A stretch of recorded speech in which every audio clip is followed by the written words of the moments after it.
We usually think of plants as, silent observers. Maybe just a gentle rustle in the wind is the only sound they make. Right.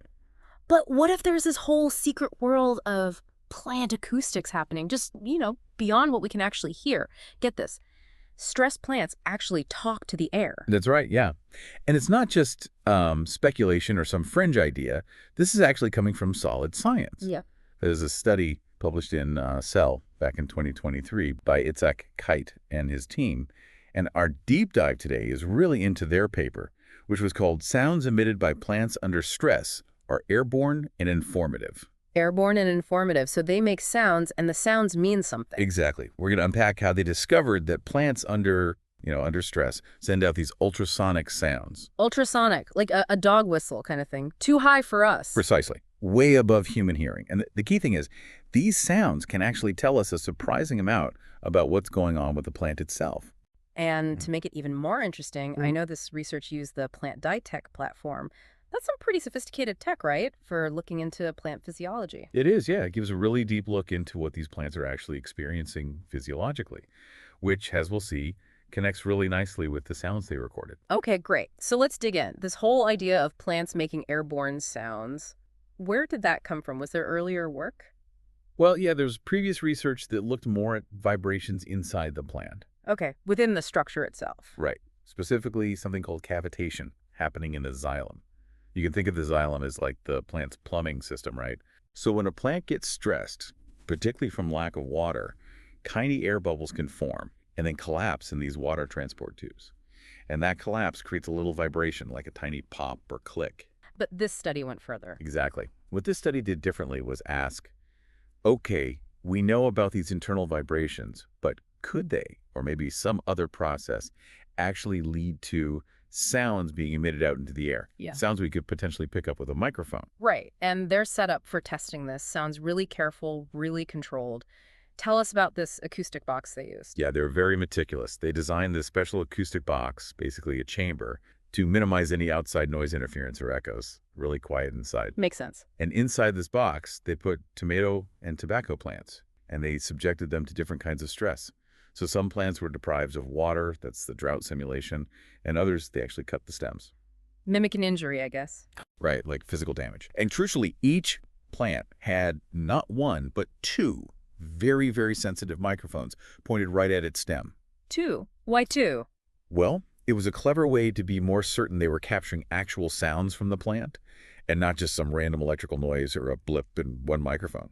If both picked it up, it was much more likely to be real. And these microphones were special too, right, for the ultrasound? Exactly. They were designed specifically to pick up sounds in that ultrasonic range, so from about 20 up to 150 kilohertz, well beyond our hearing range. Okay. And to be absolutely sure, doubly sure, that the sounds were actually from the stressed plants, they needed comparisons, right? Control. Absolutely essential, yeah.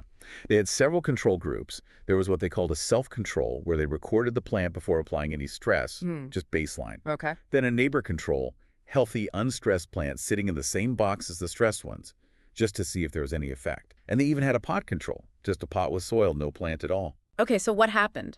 Well, the results were pretty stark. The stressed plants, both the droughted and the cut ones, were way more vocal, you could say. Vocal and ultrasound. Exactly.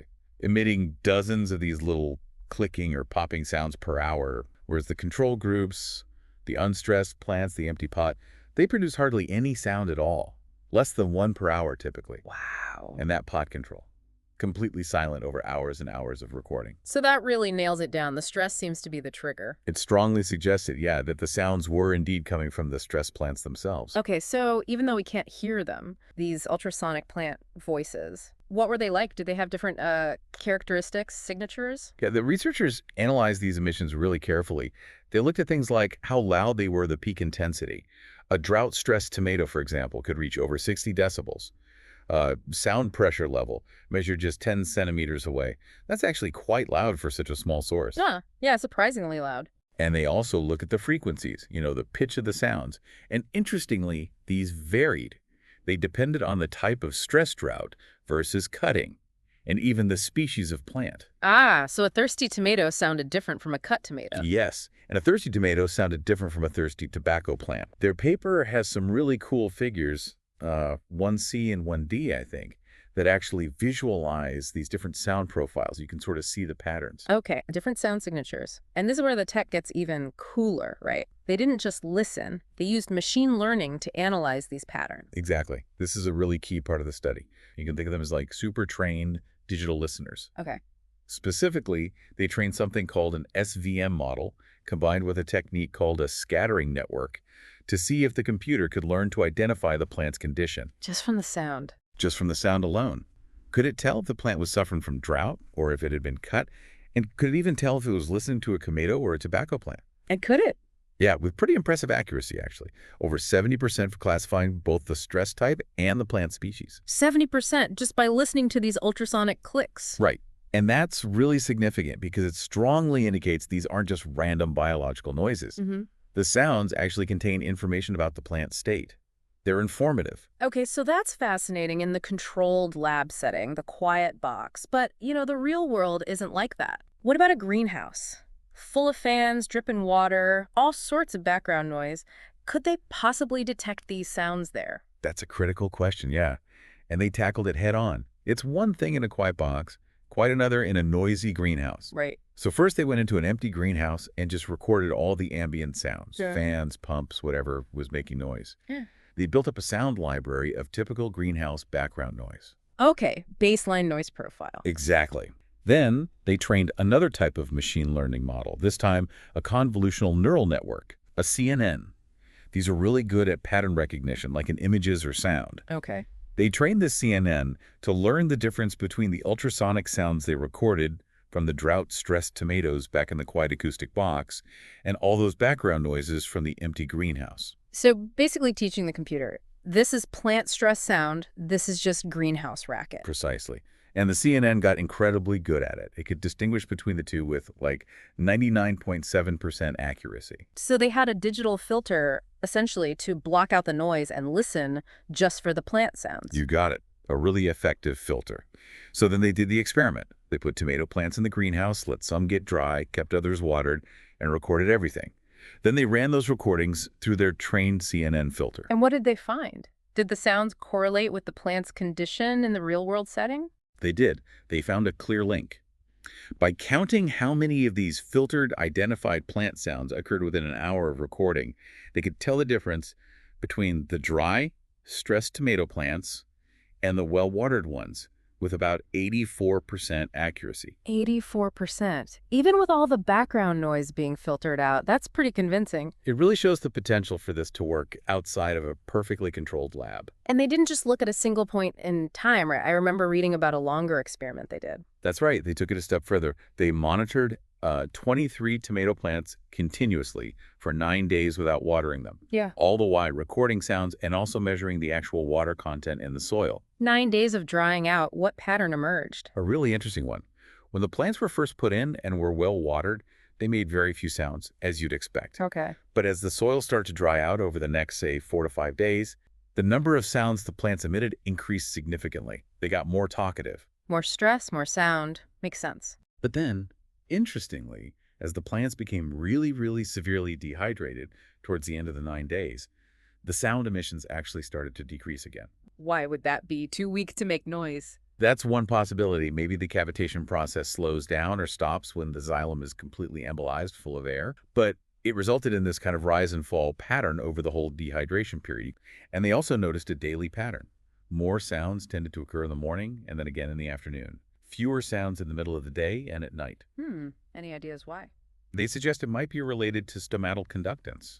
The opening and closing of the pores on the leaves that regulate water loss and gas exchange. That process has its own daily rhythm, often peaking in the morning and afternoon, so maybe the stress sounds are linked to that water regulation activity. Fascinating. And the link between the actual soil moisture and the sounds, was that pretty tight? Oh, very clear. Extremely strong correlation there. They found that the vast majority, like over 92% of all the plant sounds they detected, happened when the soil's volumetric water content, the VWC, dropped below a specific level, 0.05. Okay, so below that critical threshold, the sounds really start happening. Right. And conversely, when the soil was wetter, say above a VWC of 0.1, they hardly detected any sounds at all.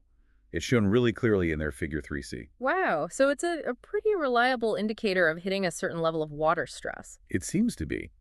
And even more subtle, they could train another CNN model just to listen to individual sound clicks and distinguish between sounds emitted by plants that were highly dehydrated versus those that were only moderately dehydrated, Just based on the sound characteristics. just based on the sound characteristics. Mm. And they achieved over 80% accuracy doing that. So it suggests the quality of the sound might change as the stress gets worse, not just the quantity. This is all pointing very strongly towards these sounds being a really useful, quantifiable indicator of plant water stress. And this is where that Plant-Ditech platform you mentioned earlier comes back into the picture, right? Because they weren't just listening to the plants, they were also measuring their physiological responses directly. Exactly, precisely. This is where it gets really cool, connecting the acoustics to the physiology. Hmm. In this study, the researchers used the Plant-Ditech platform alongside the sound recordings. This platform, it allowed them to continuously monitor the whole plant transpiration rate. It's a key measure of the plant's water usage and overall physiological activity. The Plant-Ditech system is specifically designed for this kind of detailed physiological phenotyping. It gives researchers tons of data about how plants are behaving and responding to their environment, often taking measurements multiple times a day. So perfect for tracking changes alongside the sounds during that dehydration experiment. Absolutely. It allowed them to capture these dynamic changes in water loss right alongside the acoustic emissions they were recording. Okay, so what did they find when they put the sound data and Plant-Ditech transpiration data together? They found a really strong correlation between the number of sounds the plant emitted each hour and its rate of transpiration during that same hour. So more water moving and being lost, more sounds? Generally, yes, on an hourly basis. Both the sounds and the transpiration rate showed a similar daily pattern, low at night, then rising to a peak during the late morning or around noon, and then decreasing again. Interesting. It really ties the sounds to the activity of the water transport system. It does. It strongly suggests that the sounds are closely linked to the processes involved in moving water through the plant. It highlights how valuable it is to have both the acoustic and the physiological data, like from Plant-Ditech, to understand the whole picture. Absolutely. So what about the how? What's the actual physical mechanism? How are these sounds being made? Is it definitely that cavitation idea? Well, the researchers proposed that cavitation in the xylem is a very likely source. Yeah. At least for many of the sounds. And they have several lines of evidence pointing that way. For instance, they looked at different plant species, and they found a correlation between the typical frequency, the pitch of the sounds emitted, and the diameter of the plant's tracheas. Tracheas, those are the water-conducting tubes in the xylem. Right. Wider tubes tended to be associated with lower frequency sounds, which kind of makes physical sense based on how sound might resonate in those structures. Okay, that fits. What else? Also, the different sound patterns they recorded for drought stress compared to cutting stress. That makes sense, too, if you think about how air gets into the xylem. Drying is gradual. Air might seep in slowly, causing cavitation. Cutting is sudden, introduces air rapidly, potentially causing different cavitation events, or maybe even other sounds. So beyond the farm, what about the broader ecological picture? Could other organisms be tuning into these plant stress calls? That is such a fascinating question, and the answer is potentially yes. The ultrasonic frequencies they recorded, that 150 kilohertz range, Right. that's well within the hearing range of many insects and even some mammals, like bats and rodents. Okay. Think about insects like certain types of moths whose larvae feed on tomato and tobacco plants. They can definitely hear these frequencies. Could they be eavesdropping? Using these sounds to find plants that are already weakened and maybe easier to attack or lay eggs on. Or maybe predators of those insects hear it too. The ecological interactions could be really complex.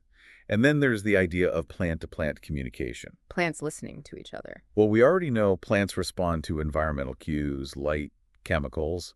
There's even some research suggesting plants can react to certain external sounds, maybe changing their growth or stress tolerance. Oh.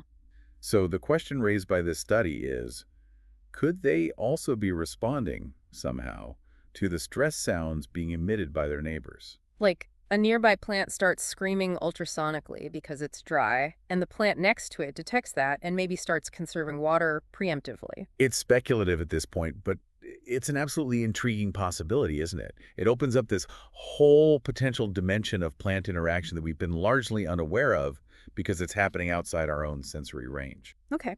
So let's try and wrap up this deep dive. What are the absolute key takeaways here? I think the main points are, 1, stressed plants are not silent. They emit airborne ultrasonic sounds. 2, these sounds are informative. They carry information about the plant's condition, the type of stress, and even its species. Right. And 3, these sounds can be detected remotely, even in somewhat noisy environments like a greenhouse, using sophisticated microphones and signal processing like machine learning. Exactly. And 4, technologies like the Plant-Ditech platform are really crucial for connecting these acoustic signals back to the plant's actual internal physiological state, like its water use, helping us understand why the sounds are happening. And putting it all together, this really opens up a completely new window into understanding how plants interact with their environment. It does, and it holds immense potential for transforming agriculture, making it more precise, more sustainable, through this kind of real-time, non-invasive monitoring of crop health. It really leaves you with a provocative thought, doesn't it? Could this silent world of plants that we perceive actually be buzzing with acoustic information? Just this incredibly rich layer of communication happening right under our noses, or maybe, more accurately, just above our hearing range? Makes you reconsider our whole relationship with the plant kingdom, doesn't it? How we perceive them, interact with them, cultivate them. Definitely. So for you listening, if this deep dive sparked your curiosity, and how could it not, we really recommend trying to check out the original research paper in Cell. It's dense but fascinating. Yeah, absolutely. And maybe look into some of the work being done with plant phenotyping technologies like Plant-Ditech. It's a field that's moving really fast and has incredible potential for the future of food and understanding ecosystems. And definitely stay tuned with us because you can bet we'll be exploring more related topics in future deep